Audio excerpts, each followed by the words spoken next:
Hi, this is Dan Korver, pastor here at Dalton Hill Baptist Church. We're a small Baptist church located in Owasso, Oklahoma. We're small enough to know you, but we're big enough to serve you and for you to serve as well. Our vision is to rescue, restore, and return to service. Rescue a non-believer or a believer who has been hurt or is lost, restoring them to Christ in fellowship with other believers with the desire that they in turn will help others along their way.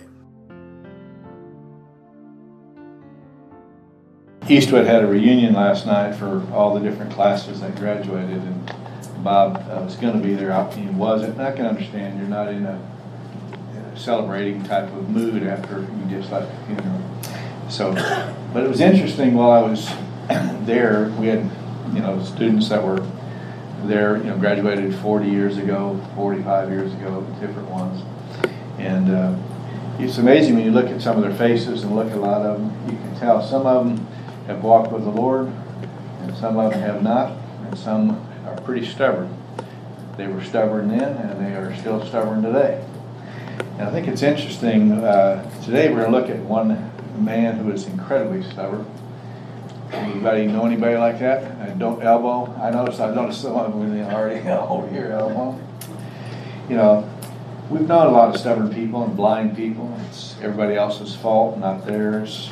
Or they have all the solutions to all the different issues. They know it all.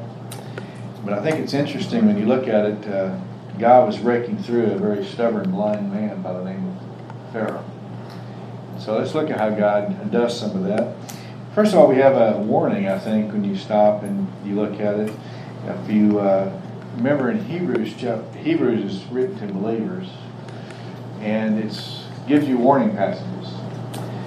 But when you get to the last one, if you haven't heeded the warnings throughout the book, in chapter 10 and verse 31 of Hebrews, it says it's fearful or awesome or scary to fall into the hands of an angry God. And as believers, if we continue down an angle, a deal of not listening to Him, we likewise will fall into the hands of an angry God. And you look at it, so I think it's a warning, but it's also very much of a possibility. If you remember in 1 Corinthians 11 and verse 30, it makes the statement, there are many of you are weak and sick, and a number of you have died. Why? By not doing what God says to do. Today, every time we get sick or do anything, we immediately go to the doctor, and that's fine, but how many of us ever stop and say, Lord, is there something I'm doing that's causing this? I think that'd be a response as a believer that we really need to look at. But in so that's a possibility, but also a process. In the book of Hebrews, and just think about it, in chapter 3, it says part of what happened is you start drifting. How many of you know of Christians who have started drifting? When you drift, if you're on a river, you know real quick if you're moving. When you're drifting, you really don't notice it. You've been fishing, how many times have you cast your line in on one side, and the next thing you know, the line's way down the river. And we do the same as Christians. If we're not careful, we'll start drifting. And before we know, as a nation, have we drifted? You look at where we were 30 years ago, 50 years ago, and where we are today. The second warning passage you have would be that in Hebrews 3 and verse 13, when he makes the statement, the deceitfulness of sin causes people, Christians, to leave. Demas was one, if you remember in 2 Timothy, when he left for the things of this world. The world offers a lot of great things. Compromise, do a lot of different things. And when you do, you can get a lot of things. But by doing that, you're also can fall into the hands of an angry God. The third one you have in Hebrews 5 would be dull of hearing. Not hard of hearing, dull of hearing. There's a big difference. I think a lot of times we just putting out, you hear it so many different times and you just become dull of hearing. You really don't hear it anymore. A lot of Christians have become dull of hearing. They don't listen to what the Word of God has to say. And it's interesting, like I said, you never really know. So a question we can ask when we're getting ready for this stubborn part, it can't happen to all of us if we're not careful. And am I drifting or dull of hearing? Am I under God's discipline today? If I'm under His discipline, what am I doing about it? Am I listening to Him? Returning to Him? And so I think it's important to really stop and think about it. It can happen to all of us. And it was interesting when Brian made the statement about you never know what people might influence or what you might have on someone. I was walking out. They were staying last night. It was really kind of nice that. How many of you remember when we were, as a church, were considering the Sonoma building? You know, the one of them. Well, that's a former student bought that, and they have cleaned it all up. It's now an event center, and it's gorgeous inside. And so we were there. Since Gene's out of town, I had to leave to, get home to take care of all the animals that seemed to migrate to my house. While I was walking out the door, I was walking in the parking lot. All of a sudden, I hear a young lady hollering from behind me. She says, "I want you to meet my husband. We don't get to come to these. We live in Minnesota. We made the trip down here, and I want him to meet you. And I was hoping your wife would be here. You don't realize, but what you did for us 40 years ago, the impact you had is still impacting us today." She was a quiet student, didn't say much, so you never really know. But it was encouraging just with, hey, when she had no reason, wanted me to come back in and meet her husband and so on. But you never know the impact that you can have on somebody, even when they don't say anything in your classroom. So let's think about it, these stubborn individuals. They also had a picture there of what I looked like 40 years ago. That's sad. It was sad. I knew I put on weight, but I didn't know how to put on that much. Look over in Exodus chapter 3. First of all, this stubborn in parts that you have on the plagues was predicted by God. In Exodus chapter 3, verse 19 and 20, we saw this last week. Exodus 3 and verse 19 and 20, God speaking to Moses, and he says, "But I know the king of Egypt will not permit you to go except under compulsion." Now, how many of you want to go to someone and you know right away he's not going to listen to you? And he's going to have to be forced to do what God wants him to do. But how many of us are that way? We don't do stuff until God forces us to do stuff. You go to chapter 4, and it's interesting. You have the same thing in verse 21. Chapter 4 and verse 21. The Lord said to Moses, "When you go back to Egypt, see to it you perform before Pharaoh all the wonders which I put in your power, but I will harden his heart so he will not let the people go." He already knows up front. It's interesting, he also knows Moses. He says, perform how many of them? All of them. It's amazing, he does it with Joshua too. Keep all that is written in the book. How many of you, after you've done 2 of them, would think, well, he's not listening, why do the 3rd one? And I think it's important for all of us to recognize we are to do all that God tells us to, not just some of it, even when we don't see the responses that we think we ought to have. So notice it was predicted by God. And how many of us believe that God is everywhere and is all-knowing? So if that's the case, does he know that you're the stubborn person you're dealing with? Yeah. He does. So if he can help Moses deal with the stubborn Pharaoh, can he help you deal with, I'll let you put in the next part, I won't fill it in for you. And I know several spouses have been now going back and forth. Okay, so notice on this, the warning, it's predicted by God who's going to meet a stubborn individual. And notice, I think it's interesting, Pharaoh's nature requires the plagues. We already saw it in chapter 3. Look over in chapter 5. The 3rd time we've seen it, in verse 2. Exodus 5:2. But Pharaoh said, "Who is the Lord that I shall obey his voice to let Israel go? I don't know the Lord. Besides, I won't let Israel go." He needs the plagues to show him who God is. How many times do we need plagues to find out about God when we'd better if we learn right up front? Any of you ever made the statement, I want to learn on my own? That's a dangerous thing. Why don't we learn from other people's mistakes rather than have to do it ourselves? Notice also, look over in chapter 7, talking about how stubborn he is. Chapter 7 and verse 14.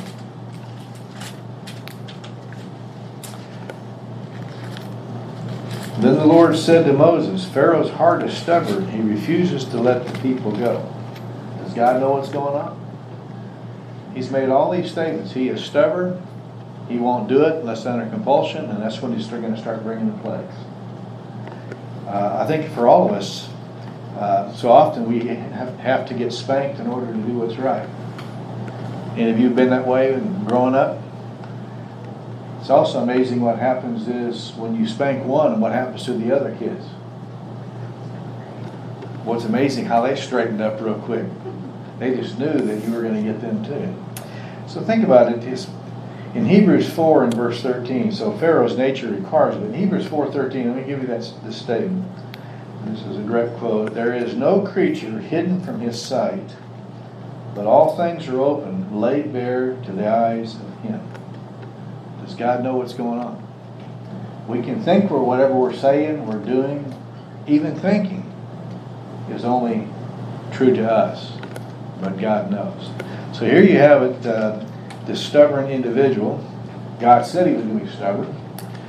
And God also said that he's going to have to bring plagues in order to show Pharaoh. But something else I think is interesting why God brings the plagues is in chapter 4. And you'll notice that he's in response to Pharaoh, the plagues are in response to Moses' question. Look over in chapter 6 for a moment. In verse 10 to 13. One is a response to Pharaoh's nature, but the second one is in response to Moses' question. Notice the Lord speaks to Moses in verse 10 of chapter 6. Go tell Pharaoh, the king of Egypt, to let the sons of Israel go out of his land. And Moses spoke before the Lord, saying, Behold, the sons of Israel haven't listened to me. How then will Pharaoh listen to me? For I'm unskilled in speech. You ever notice how many times he keeps bringing up his ability? Or lack thereof. The Lord spoke to Moses and to Aaron and gave them a charge to the sons of Israel and to Pharaoh, the king of Egypt, to bring the sons of Israel out of the land of Egypt. One reason why you have plagues, Pharaoh had to realize who's in charge, and also Moses had to realize, how can this happen? I can't do it. How's it going to happen? God's saying, I'm going to do it. I'm going to bring the plagues, and that's what's going to get. They're going to recognize me. So let's just look at some of the plagues. We'll look at 9. We'll just kind of look at a sentence or two off of each one. But the plagues reveal God. It reveals God to Pharaoh. It reveals God to Egypt. It reveals God to Israel, as well as to Aaron and to Moses. So a lot of things what's going on these plagues. The first one, which you have, is in chapter 7, verse 14, is when he turns the water to blood. And the Nile River, still to this day, is incredibly critical to the economy of Egypt. And that's where they got their water supply from. The crops are being fed in the delta basin of the river Nile and all that. You'll notice he turns the water to blood. And notice who does it affect in verse 19. Then the Lord said to Moses, Say to Aaron, Take your staff and stretch out your hand over the waters of Egypt, over their rivers, over their streams, over their ponds, over all the reservoirs of water, that they may become blood. And they shall be blood throughout all the land of Egypt, both in vessels of wood, vessels of stone. Who all is affected? Everyone. Does that include Israel? I don't think a lot of times we don't realize that even Israel was affected. You'll also notice it lasted, how long it lasted. So notice, the reason I bring that up, a lot of innocent people are likewise suffer with mistakes of leadership. We make mistakes as leaders, people under us suffer. So everyone, the magicians duplicated a small little portion. They didn't do the whole Nile, they just do a small portion of water and change it, which they can through the power of Satan. And then notice in 23, the effect of Pharaoh. Pharaoh turned and went into his house and had no concern. He really cares about his people, doesn't he? He doesn't care about his slaves. He doesn't care about his people. That's where you see how Pharaoh starts off. So that's the first one. And obviously, actions affect others. Second one, he brings frogs, and a frog in Egypt at the time was fertility. And you'll notice again in verse 2, this would be in chapter 8 and verse 2. If you refuse, I'll smite your whole territory with frogs. The whole territory, does that mean that Israel's going to get it too? Yeah. Yes. Again, people are suffering because of Pharaoh. The magicians likewise in verse 7 can duplicate it, but you do have a little bit of a change in Pharaoh. When you go down, notice in verse 9 and 10, Moses asks him, what do you want me to do? And notice in verse 10, Pharaoh answers, tomorrow. He wants the frogs removed. You ever wonder why he didn't say today? But amazing, it shows the power of God. All right, you want the frogs removed? Okay, when? Tomorrow? Okay. He prays, and immediately the frogs all start leaving the house. But you think about it, having frogs everywhere you go, and in every room you open up, and everything you do, you know. You can only have frog legs so many times, right? I mean, you know, you think about it everywhere, and the smell and everything is going to. It says that they put them on heaps. Can you imagine what that's going to smell like? You know, they're everywhere. So they all leave, and it's amazing again how God has control over all the frogs. You think about that many frogs over all of Egypt in every house, and God gives the command, and every frog in every place throughout the whole thing, all immediately starts exiting out of everybody's house. You know, again, God is showing to Pharaoh who is in charge of everything. He's also showing Israel who's in charge, as well as Moses. But again, you notice in 15 he hardens his heart again, which we are very familiar with. He then sends the gnats. You think about the gnats. Have you ever gone in, you know, working at the refinery, going around, and all of a sudden you get mosquitoes, and all of a sudden they walk out down in something, and all of a sudden you have about 500 mosquitoes also swarm you when you're down in some of these places you have to go. I mean, they're everywhere. You open your mouth, what? Ears, eyes, nose, everywhere. I know some of you are already out stretching. You know? You think about it, you have it everywhere. And notice in 18, the magicians tried it, but they could not duplicate it to where they tell in 19, this is the finger of God. Notice then, God's showing the magicians, you can do some things with the power of Satan, but I'm doing something that you guys can't do, no matter whose power you have. But Pharaoh doesn't listen. You have the gnats. It's interesting, when every third plague, they don't go to Pharaoh. They just do it. 3rd, 6th, and 9th. They don't actually go to him. The next one, you're thinking this is bad enough. You notice you're going to have every flying type of insect. Stinging insects, biting insects. You think about it. What about sugars? What about all these things? Everywhere you're going, you're getting bitten everywhere you go. Off doesn't work. Okay?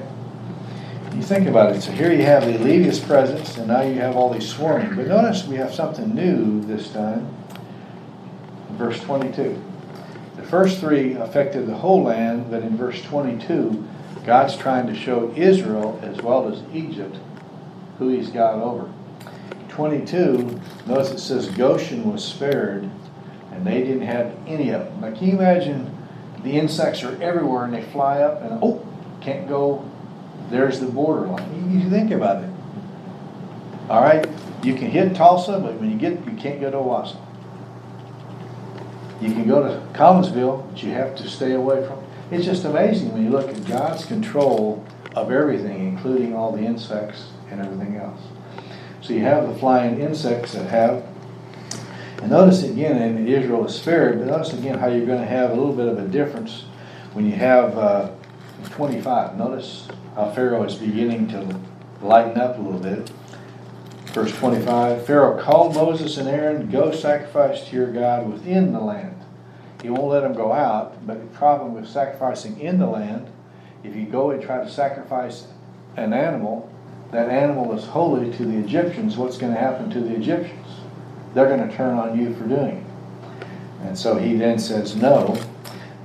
So soon, again, once they make supplication and the insects leave, we know that Pharaoh's go back. How many of us that's true with us? Jesus takes the wheel, right? When everything's screwed up, he takes the wheel and fixes everything, and then what do? We take it back over. How many of us are acting like Pharaoh and we think he's such a nut? And we do the same. Notice the next thing, disease on beasts of the field. Again, notice the distinction. And 4, the Lord will make a distinction between the livestock of Israel and the livestock of Egypt, so that nothing will die, all that belongs to the sons of Israel. This time tomorrow, and sure enough, exactly what happened. All the livestock of Egypt dying, and Israel nothing. Notice what happens in 7, what Pharaoh does.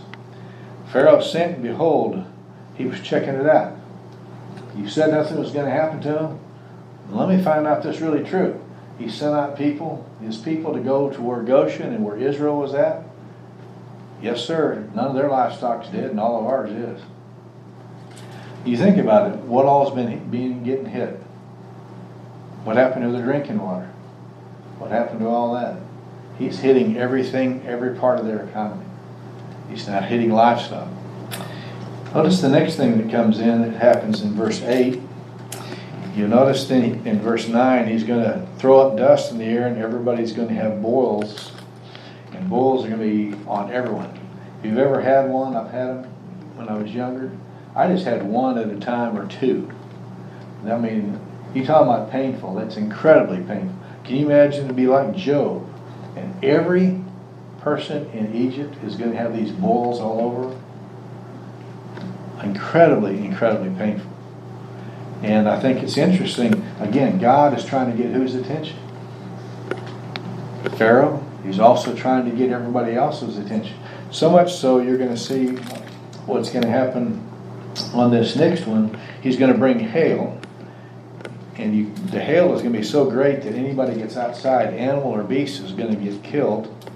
And so notice it tells him, he warns him ahead of time. Notice in 18 of chapter 9, behold, at this time tomorrow I will send a very heavy hail, such as not been seen in Egypt from that day or until now. Okay, hail was not something common there. They're not going to bring it in, and they've never had something like that to that degree again. Notice what he tells them now. 19, now therefore send and bring your livestock, whatever you have in the field, safely.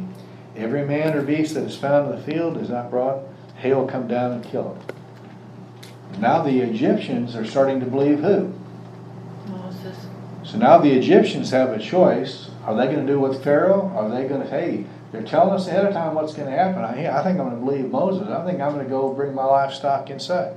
God's revealing himself to Israel, to Pharaoh, to Egypt. The reason I say that, what happens when things are happening in our life and we don't understand? Is God trying to maybe use us or others around us, teach a lot more people? We're very narrow in our own thinking just about ourselves. So they do it, and notice again, he pays no attention. Pretty stubborn, wouldn't you agree? But he does, it's interesting, they do separate in 27 and 28. He does make the request. And if you notice, 27, Pharaoh sent to Moses and Aaron. Notice how he's making even more changes. I have sinned this time. The Lord is the righteousness. I and my people are wicked. He's making improvements. Not where he needs to be yet, but he's making improvements. And notice, Moses makes the statement, okay, when it stops, verse 30, but as for you, talking about Pharaoh and your servants, I know that you do not yet fear the Lord. Making improvements, but you're not where you need to be. And notice what it has, flax and barley was ruined because of the hail, but wheat wasn't far enough along. So it wasn't ruined. So what's Pharaoh thinking? We need food, we need whatever, but hey, the wheat's still here. We're okay. Let's just don't get the wheat wiped out, so stop. All right, well, we screwed up. We messed up. Well, then what's God going to do now? All right, so that stopped. I'm not going to bring in locusts. And what's locust going to hit? It's going to hit that wheat field that you thought you just spared. It's It's happened in my house. I'm sure it's happened in yours. In fact, Gene told me last night that there's stuff that's wiping out some of our plants I'm going to have to spray. Have you ever had armyworm? You know, I go to work in the morning, nothing. I come home at night, and the entire yard fescue is gone. They wipe it out. Sure enough, you look in the yard and you see them everywhere. Just how quickly they can wipe it out. I've had the grasshoppers do the same thing. Well, here's the entire land is wiped out. So you've lost flax, you've lost barley, you're now losing wheat. And you think about it, again, the locust is here, it's in everybody's house, everywhere you go, and it says it's never been like it before or after since then. So notice in 7, notice what's happening in chapter 10 with this locust. Pharaoh's servant said to him, "How long will this man be a snare to us? Let the men go, that they may serve the Lord their God. Do not you realize that Egypt is destroyed?" Is it now affecting even his house? The house is realizing, hey, God's in charge, let them go. Slowly process. How many times does that happen in our life? We're so stubborn, and one little step, another, and things just keep going bad, keeps working on us. And so you have the locust, but again, he won't let them go. Notice what happens then. He brings in the 9th one, the darkness. And that starts again in 23, bringing out that this darkness is going to be for 3 days. In 23, it says, "They did not see one another, nor did anyone rise out of his place for 3 days. All the sons of Israel had light in their dwelling." So for 3 days, nobody even got out of their house. They couldn't see. They couldn't do anything. But as soon as you went to Israel, there's light. And again, they have to check it out to see, is this really true? And notice Pharaoh calls Moses, "Go serve the Lord, only let your livestock and herds stay here. Even your little ones can go." He keeps slowly but surely making a little bit more progression, But again, he hardens his heart. And notice in 28, Pharaoh gives a warning. "Get away from me. Beware, do not see my face again. For the day you see my face, you'll die." It's pretty bold when all this stuff's going on. Basically, you're bringing all this disaster on my land, and my people, and on me.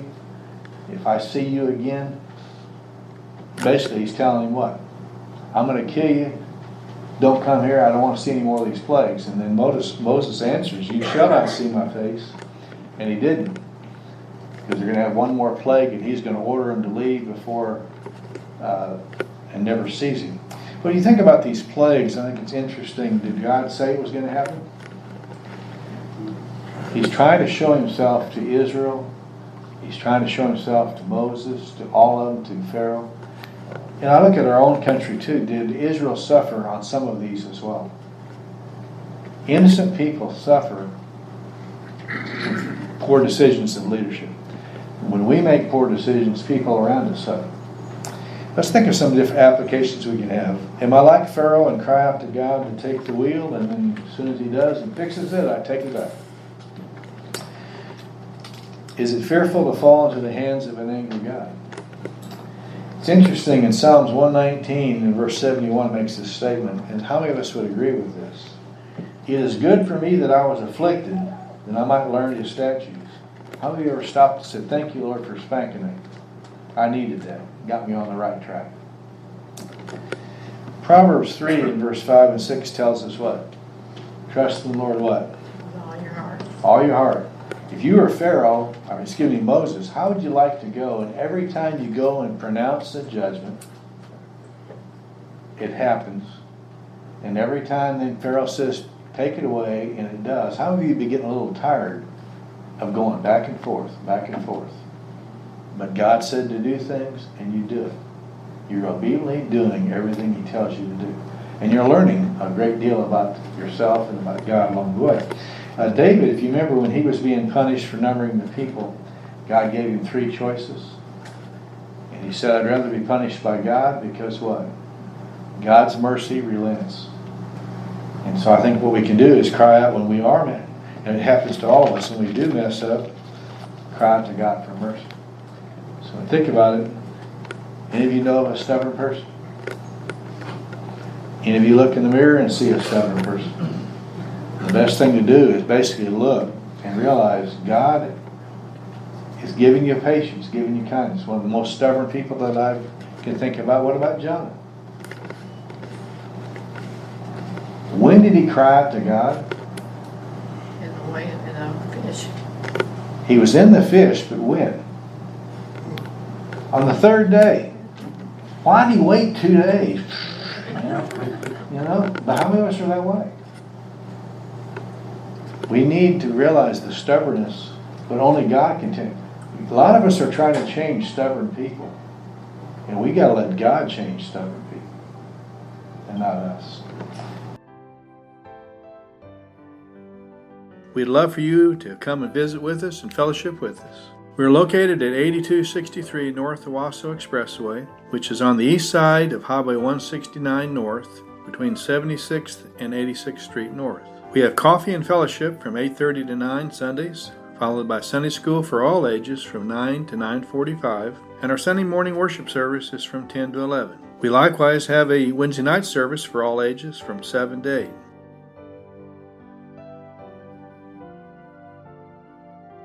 Now may the Lord of peace himself give you peace at all times, and in every way the Lord be with you all the time.